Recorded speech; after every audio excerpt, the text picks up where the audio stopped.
welcome to This Week in Sports for January 12th, 2017, first show of 2017. I'm Mike McClung here alongside Jack Kroll and Evan Olawani. We're going to start today talking about a pretty big game that happened this past week, the national championship. Clemson won a nail-biter over Alabama. What did we see from that game? I just saw what I've seen all year from Deshaun Watson. He's really been impressive against a very, very good Alabama defense. Evan? I think that it was a very good game. I think Deshaun Watson showed why he is, rated at where he is. We saw the running back, I want to botch his name, for Alabama, Bo Scarborough. Something like that. Yeah. He left the game in the third because he broke a bone in his leg, but he was just running over people. And I think it could have been a difference in that game, especially late in that game, if Alabama was able to have him and run down the stretch a little more. I'm glad you touched on that because they had a 10-point lead at that time that he went out, and obviously he was having such a great game. And with that amount of time left, there was only like 7 minutes or so left in the game. You want to try to run out the clock, and that's Alabama's identity, really, playing defense and running the ball. So is that going to be the difference in the game? I'm not necessarily sure, but if you're Clemson and you score with 1 second left, maybe that is the difference if Alabama has a stronger rushing attack. Yeah, I think Alabama, both of them put up very high, 35-31 is a pretty high-scoring game, especially for a championship game. But do you think that with Lane Kiffin leaving, do you think that hurt Alabama? I would say, yeah, I think it did. Their offense, didn't look bad by any means, but anytime you have turnover and turmoil like that, it's just something different to adapt to. Their offense looked pretty good. I'm not going to take anything away from them, but could they have been even better with a little bit of consistency? Maybe they could have. Yeah, and the thing with me is just that I was really just shocked on how many points Alabama let up. The 35 points? Yeah, that's true. That's uncharacteristic of them. Because, they had the best defense in the league, or one of the best. So yeah. I was really surprised about that. One thing that people have been talking about now is Deshaun Watson increasing his draft stock, going number 1 overall to the Browns. Do you see that? They are in need of a quarterback. I hate to say it as a Jets fan because we also need one, but I think that's probably what's going to happen. You think so? I don't think Deshaun Watson is going to be that good of an NFL quarterback. I think he's a very good college quarterback, and he's going to stay like that, and he's just not going to make it in the pros. I don't think he's going to go number 1 overall, but I'm going to disagree with you on there because he's not the traditional, running quarterback that we've seen from the past. He can run, but he's a pocket passer, and he threw for over 300 yards against one of the best defenses, the best defense in college football. If you could do it against Alabama, I'm not saying you could easily do it against NFL teams. You could do it against the Browns, maybe. Yeah, there you go. It's about the same sample size, though, and he put up a really good game in that regard. So I'm jumping on that bandwagon. I think he's going to be a pretty good NFL quarterback, but it's too early to say. I think he can be, right, with maybe, but not like this first 2-3 years. He's not going to have that much success if he is a starter early in his career. I just don't see that. Yeah, you never know. You have some rookie quarterbacks that made a run for the playoffs this year. We're going to talk about some of them that just narrowly missed out in favor of some actual playoff teams. We had a couple games this wild card weekend. They were all blowouts. It kind of was not very good. No. But we can recap the teams that won maybe going on into next weekend. What I saw from Aaron Rodgers, I don't know about you guys, but I was really impressed with the way he performed. Randall Cobb pushed off. Just gonna put it out there. You wouldn't call, if you were in that position, you wouldn't call that. You should call it. You wouldn't. No, it doesn't matter. He's breaking the rules. He barely pushed off. He just kind of. He pushed off though, did he not? Moved his hands towards. And pushed the defender. He didn't. Away. First of all, I wouldn't have made a difference anyway. I don't. You're right. No. I think Packers are just a powerhouse, and I think them going against the Cowboys is going to be a great game. We'll get there in a second though, but one thing from this weekend with all the games being blowouts, it just kind of showed me that maybe the playoffs they got to do something a little bit different as far as realigning the seeds. And I know you guys might shoot me down on that, but you had a lot of teams where every home team won this weekend, so maybe they want to do something with the wild cards to make it a little bit different. I've heard, reseeding the teams in order of best record regardless of, what order the wild card is in. So, like, for instance, the Raiders had 12 wins, and they were the road team against a team that had, 10 wins or something like that.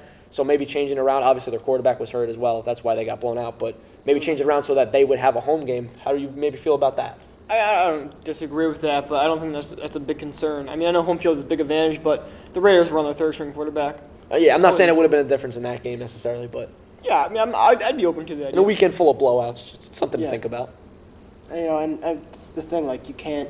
For me, if you have a better record overall, you shouldn't be, getting an away game if you made the playoffs. Yeah, we've seen 12-4 teams visit 8-8 teams before, and that's when I really think it should come into play, but... That's just my personal opinion. Anyway, going on, all the teams that blew teams out this weekend are now going to be the away teams going into this one. Do any of them have a chance to win? Like I said before, I think the Packers do. I think they have a really good chance with Aaron Rodgers. The way he performed was just, outstanding. He created so much opportunity for them, like in the pocket, and then he just kind of found some open receiver somewhere. Their offense looks the way that it's supposed to look. I think. But Jordy Nelson, I'm not saying it's going to be a big difference, but in their red zone, when Rodgers scrambling, he always looks to Nelson. Nelson, he's going to try to practice Saturday, but he has a couple broken ribs. That could definitely hurt them. They did the majority of their damage in the last game without Jordy Nelson, though. I know, but it's just having Jordy Nelson in the game just makes you, better as a team. Any other road teams? Seahawks. I think Seahawks should go in there. I think the Seahawks should beat the Falcons. I think that the Falcons have a very high-powered offense. Their defense is very bad. I think the Seahawks will score a lot of points. It's going to be a shootout, but I think the Seahawks will come out with that W. Do you? Yeah, I do. I don't. Why is that? Honestly, I think the Falcons are going to the Super Bowl. Wow. I really like the Falcons team. Their defense is bad. It's not bad. It's just not that great. And Matt Ryan has had probably the best season out of any quarterback this year. Take away what Tom Brady did on a 4-game suspension. He would get my vote for MVP, personally. I think they're going to beat the Seahawks because this Seahawks team is overrated, and they're not what they have been in the past. Their defense is a lot weaker. They don't have the running game that they had in Marshawn Lynch, and those are two big components to winning playoff football games. I have the Falcons winning that game, but as far as any other upsets, I got to take the Steelers over the Chiefs because that's my team. And I disagree with you there. And that's fine. We got a little friendly bet over this. I think the Chiefs are going to win because, I don't know, something about Alex Smith this year. He's showing us what he can do. I like him. I like Tyreek Hill a lot. And the Chiefs' defense is very, very good. And I'm not saying they're going to stop the 3Bs, but they're going to slow them down just enough to squeak out a W. That's tough to do. They all put up 2 touchdowns this past week. But listen, they're very high-powering, but I'm telling you, they're going to squeak out a W on a last-minute field goal. Okay. That's a bold prediction. What do you got in that game? I have Pittsburgh, too. Just the way... See? Whatever Jack Crowley says does not have effect on it usually comes true. The way I don't know, the way Roethlisberger's looked this year, the way Antonio Brown's looked this year, I don't see many teams stopping him. There you have it. You can put your money on it right now. Take it to Vegas. Steelers are winning. Everybody on the Patriots? Everyone's on the Patriots. I think it's going to be a very close game. Texans have good defense. Oh, come on. Listen. Stop it. Why? Because I can voice my own opinion? What is this? Feel free. Actually, for once, I'm gonna agree with Evan here. I think it's gonna be a close game. Patriots are going to blow them out. No, Tom Brady's too good. He's going to win the game. But it's going to be... He's going to win the game. It's not going to be a blowout. Blowout. Take it to Vegas. Moving on. If you're a betting person, maybe you bet on some MVP betting in the NBA as well. You got Harden and Westbrook neck and neck for MVP right now. Who do you think's having the better season? Westbrook. He's averaging like almost a triple-double. He is averaging a triple-double. Okay, easy. I'm just putting it out there. Only like one other person's done that, and they won MVP that year, so I'm pretty sure that I'd give it to him. Okay. The problem is, what if they don't make the playoffs, or what if something happens where, he's not. The problem with him is that he's doing all these crazy numbers, but the team's still not winning a crazy amount.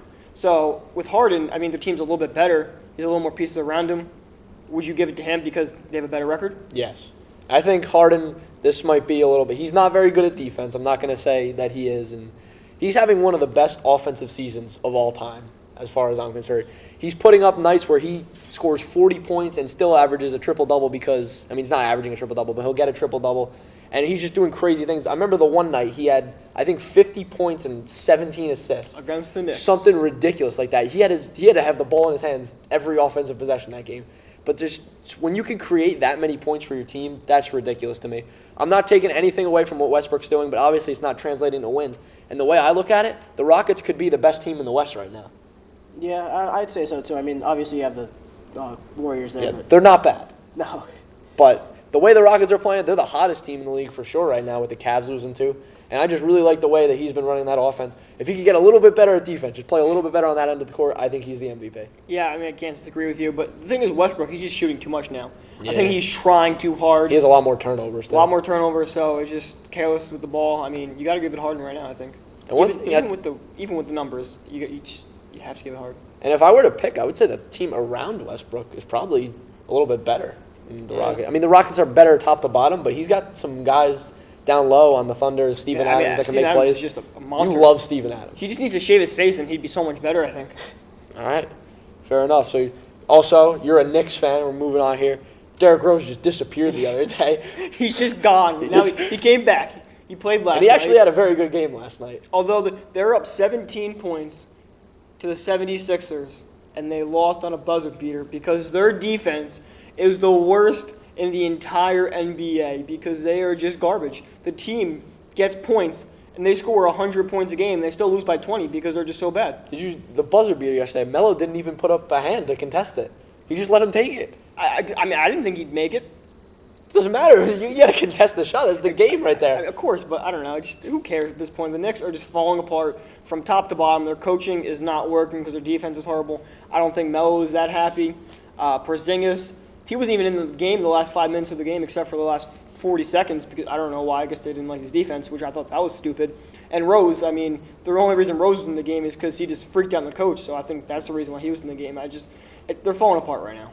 I don't know. The Knicks always end up doing like stupid things to impress me. And like just when you think it can't get worse, it gets worse. But how do they lose a player? How does that happen? He just takes off for Chicago, and the Knicks don't know where he is. I don't know. It's just one of those things you just have no clue.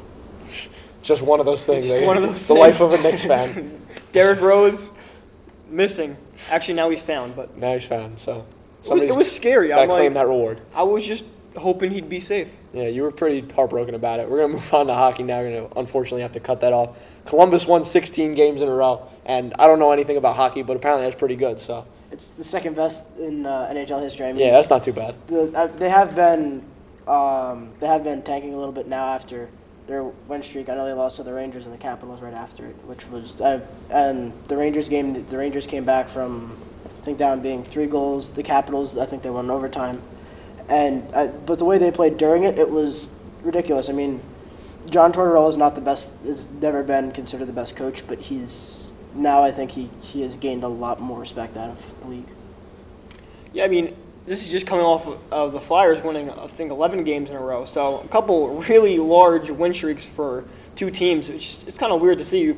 I look up on SportsCenter, you see 16 wins by 1 team in a row. And then you see hockey, you're like, it's pretty impressive. Yeah. So you got to give credit to them, everything they've been doing, even though they lost the last 2 games. They gained a heck of a lot of points going, they're really helping themselves for the future. And I think that's just good. Very good. Awesome. Awesome for hockey, right? They came out of nowhere, too. I mean, they were bottom of the standings, and now they're the first in the Metropolitan Division. That's what happens when you win 16 games.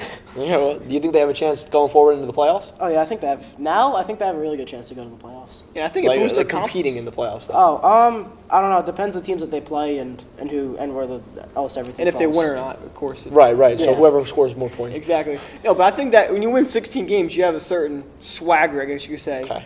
to you. Because once you win 16 games, you're like, okay, we just won 16 games. Why can't we do it again? Yeah, and hockey's all about just getting hot at the right time at the end of the season. I think that's Isn't that ironic, though? It's about getting hot, And it's ice cold. and they play on ice. Wow, that's awesome. The Ducks are still bad at hockey. That's all I have to And say. the Devils just keep losing. Right. The Rangers just keep winning, just saying. All right. That's it. We're going to wrap it up here for This Week in Sports. For Evan Olani and Jack Kroll, I'm Mike McClung. Have a great day.